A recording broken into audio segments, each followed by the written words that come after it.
لالچ کی وجہ سے آتا ہے، کسی فائدے کی وجہ سے آتا ہے. اچھا، دوسرا کس وجہ سے وہ ایکشن میں آتا ہے؟ وہ آتا ہے خوف کی وجہ سے، کوئی نقصان سے بچنے کے لیے.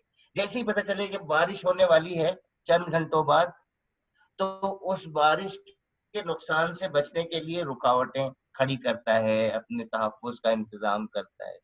تو دو وجوہات، بڑی بڑی وجوہات ہیں انسان کی عمل کرنے کی. ایک ہے لالچ اور ایک ہے خوف. اگر اللہ پر ایمان ہے اور وہ یقین کی حد تک بیٹھا ہوا ہے تو انسان اللہ کے علاوہ کسی سے لالچ نہیں کرے گا. کیوں؟ اس لیے کہ کسی کے پاس دینے کے لیے کچھ نہیں ہے، اور اس دنیا کی زندگی میں تو جو کچھ بھی ہے وہ بہت تھوڑا ہے. جو کچھ بھی ہے وہ تو آخرت میں ہے، وہ اللہ تبارک و تعالیٰ کے پاس. دوسری چیز ہے ڈرنا، خوف. تو یہ بتا دیجئے کہ کسی کے پاس کوئی طاقت ہے؟ کوئی طاقت نہیں ہے. کوئی نہ زندگی کا ایک لمحہ بڑھا سکتا ہے اور نہ وقت سے پہلے کوئی موت دے سکتا ہے، گھٹا سکتا ہے. کوئی جو ہے اللہم لا مانع لما آتے، اللہ تعالیٰ جو دینا چاہے اس میں کوئی رکاوٹ نہیں ڈال سکتا، اور اللہ تعالیٰ جو نہ دینا چاہے اس کو کوئی عطا نہیں کر سکتا، کوئی بخش نہیں سکتا. تو دوسری چیز ہے خوف، جو موٹیویٹ کرتا ہے انسان کو ایکشن میں آنے. تو اللہ تبارک و تعالیٰ چاہتا ہے کہ ہمارے ایکشن اور انسان کے ایکشن جو ہیں وہ اگر لالچ کی وجہ سے ہوں تو اللہ کے انعامات کا لالچ، اور اگر خوف کی وجہ سے ہوں تو وہ اللہ کے عذاب سے خوف کا، اللہ کی ناراضی کے خوف کا کی وجہ ہو. اچھا، یہاں پہ یہ بتایا کیوں جا رہا ہے؟ یہ بنی اسرائیل کو بتایا جا رہا ہے. بنی اسرائیل نے جو کچھ کیا، جو آگے آئے گا، وہ انہی دو وجوہات پہ، جو ایمان کی کمزوری ہے اس وجہ سے کیا. انہوں نے اس دنیا کو ترجیح دی، اس وجہ سے اپنے عہد کو بھلا دیا، اور وہ دنیا کے جو جبار اور قہار قسم کے فرعون اور نمرود قسم کے جو حکمراں تھے، ڈکٹیٹرز تھے، وہ ان سے ڈر گئے. ان کے ڈر کی وجہ سے انہوں نے آیات کو تبدیل کر دیا ان کے خوف سے. اور تو یہاں پہ یہ کہا جا رہا ہے کہ اب کوئی بات نہیں. بڑے مزے کی بات ہے کہ یہاں اس موقع پہ اللہ تعالیٰ آ کے بنی اسرائیل سے کوئی بات نہیں، پچھلی ساری غلطیاں معاف، سب ختم. اب یہ کر رہی ہے، اب تم آ جاؤ محمد صلی اللہ علیہ وسلم کے پاس اور دنیا کا ہر خوف دل سے نکال دو، اور محمد صلی اللہ علیہ وسلم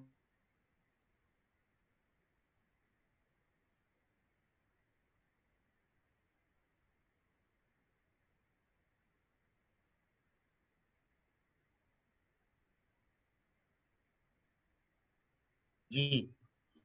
تو شاید بیچ میں سلسلہ منقطع ہوا تھا. جی سر، وہ شاید تھوڑا سا نیٹ کا ایشو ہوا تھا، تو آپ جاری رکھیں. جی اب میرے خیال سر سے دوبارہ محمد ٹھیک صلی ہو. اللہ علیہ وسلم صاحب نے جاری کرنا ہے، شروع کرنا ہے. جی محمد صلی اللہ علیہ وسلم صاحب نے جاری شروع کرنا ہے دوبارہ سے. تو دوسری سر کا ہی نیٹ کا ایشو ہوا ہے نا؟ ہاں سر، کہیں نیٹ کا ایشو ہے. ٹھیک ہے کوئی اچھا. نہیں ہے. تو بس یہ بنی اسرائیل کو بڑی محبت اور پیار سے یہ بات بتائی جا رہی ہے کہ جو کچھ پہلے ہو چکا کوئی بات نہیں. اب محمد صلی اللہ علیہ وسلم کو ہم نے وہی کتاب، وہی پیغام اور وہی آیات دی ہیں جن کی تائید تمہاری کتاب کرتی ہے. تو محمد صلی اللہ علیہ وسلم کے ساتھ مل جاؤ، شامل ہو جاؤ، اور جو ہے اگر تمہیں کوئی لالچ ہے تو دنیا بہت حقیر ہے، دنیا کی لالچ چھوڑ دو.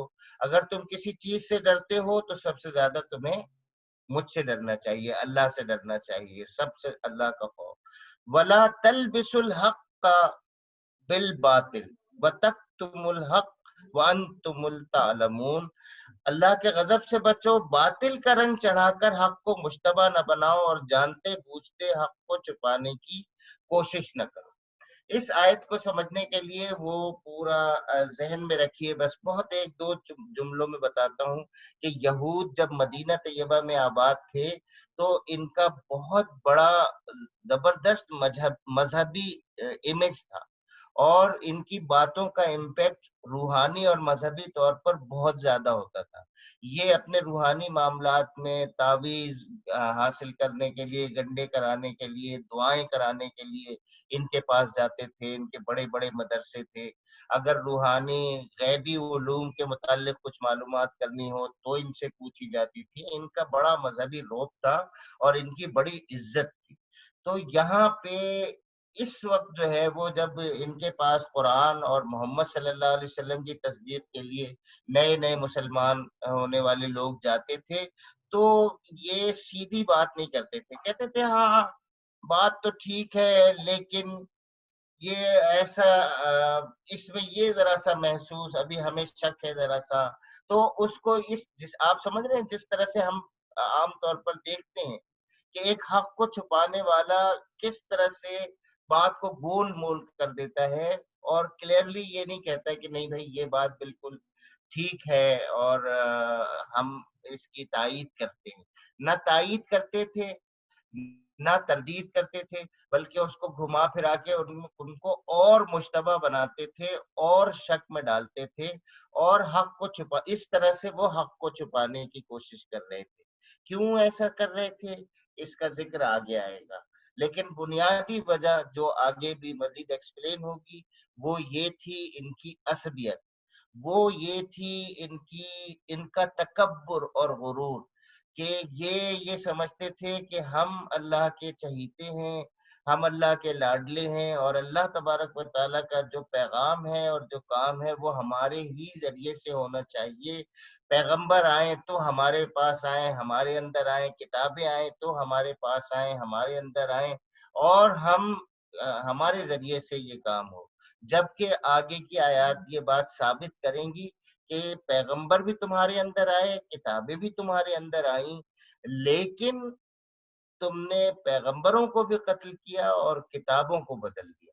تو یہاں ان آیات کو پڑھنے کا اور آگے ان سب چیزوں کو سامنے لانے کا مقصد یہ بھی ہے کہ بہت محبت سے بنی اسرائیل کو بنی اسماعیل کے ساتھ ملا کر مشترکہ اور متحدہ جدوجہد پر آمادہ کیا جائے، اور اگر نہ آمادہ ہوں، وہ ان کا اجتماعی ضمیر اس کے لیے تیار نہ ہو، تو جو صالح عنصر ان کے اندر موجود ہے، جو چند لوگ ان کے اندر بہترین ہیں، سچائی کو قبول کرنے والے ہیں، وہ تو آ جائیں۔ یہ ہے اس محبت کے انداز کا نقد فائدہ جو ہوا۔ عبداللہ بن سلام اور بڑے بڑے جو ہیں ان کے جید علماء بھی جو ہے ٹوٹ کر محمد صلی اللہ علیہ وسلم کے پاس آئے، کس وجہ سے کہ دو اور دو چار کی طرح سے آبجیکٹو بیان ہے، کوئی تعصب نہیں ہے، کوئی جو ہے وہ نفرت نہیں ہے، بلکہ محبت کے ساتھ جوڑنے کی بات ہے دونوں بھائیوں کی نسلوں کو، دونوں بھائیوں کی قوموں کو، دونوں مذاہب کو، اس لیے کہ دونوں کا مقصد ایک ہی ہے، ایک ہی رب پہ ماننے والے ہیں، ایک ہی سرچشمے سے ہدایت پانے والے ہیں۔ اور یہ وہ محبت کا انداز اگر دنیا میں عام ہو اور ڈائیلاگ کا یہ طریقہ عام ہو تو اس میں جتنے بھی خیر کو ماننے والے ہیں ان کے ایک پیج پہ آنے میں کا امکان بڑھ جائے گا، اور ہمیں اسی امکان کو تلاش کرنے کی اور اسی پہ کام کرنے کی ضرورت ہے۔ اللہ تعالی ہمیں سمجھ عطا فرمائے اور عمل کی توفیق عطا فرمائے۔ وآخر دعوانا الحمدللہ رب العالمین۔ جزاک اللہ سر، ماشاءاللہ اس نشست کا وقت اپنے اختتام کو پہنچا۔ ناظرین اور سامعین، آپ سن رہے تھے پروگرام اقرا، جس میں مہر الدین افضل صاحب نے ماشاءاللہ بہت ہی انتہائی سادہ الفاظ میں ہمیں سورۃ البقرہ کی آیت نمبر 41 کو سمجھانے کی کوشش کی ہے۔ اللہ تعالیٰ ہمیں اس کو سمجھنے اور اس پر عمل کرنے کی توفیق عطا فرمائے۔ جیسا کہ ناظرین اور سامعین آپ جانتے ہیں کہ یہ رمضان المبارک کا ببرکت مہینہ چل رہا ہے، اس میں اللہ تعالیٰ مجھے یقین ہے کہ آپ سب لوگ جو ہے اس کی برکت سے فائدہ اٹھا رہے ہوں گے۔ اللہ تعالیٰ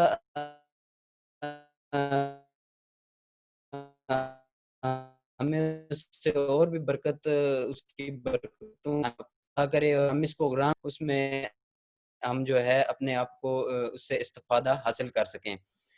ناظرین اور سامعین، جیسا کہ اس آیت میں، قرآن مجید کی اس آیت میں بتایا گیا ہے کہ اللہ تعالیٰ کا عذاب کس طرح، اور یہ سارا جو سر نے بڑی ڈیٹیل میں بتایا ہے، اس پہ جتنا بھی ہم سمجھنے کی اور اس پہ جتنے بھی وہ کوشش کریں تو ہمارے لیے اس میں بہت زیادہ فائدہ، اور ہم عذاب اور اس چیزوں سے بچ سکتے ہیں، کیونکہ یہ عذاب اور اس سے ہمیں بہت زیادہ مطلب اس میں نیکیوں کا سلسلہ ہوتا ہے۔ اس سلسلے میں ہمارے ساتھ موجود ہوتے ہیں جناب مہر الدین افضل صاحب، اور آپ دیکھتے رہیے اور سنتے رہیے پروگرام اقرا۔ انشاءاللہ آپ سے پھر ملاقات ہوگی نیکسٹ پروگرام میں، تب تک کے لیے اپنے میزبان اور مہر الدین افضل صاحب کو دیجیے اجازت۔ اللہ اللہ حافظ۔ حافظ، بہت بہت شکریہ۔